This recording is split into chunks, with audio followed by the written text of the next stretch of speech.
You ask Tiger to solve. This deals with linear equations with one unknown. The final result is x equals 3. Let's solve it step by step. Group all constants on the right side of the equation. Add 11 to both sides. Simplify the arithmetic.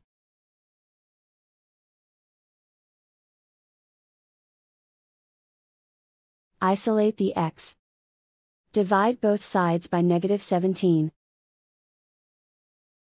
Cancel out the negatives. Simplify the fraction. Cancel out the negatives. Find the greatest common factor of the numerator and denominator. Factor out and cancel the greatest common factor.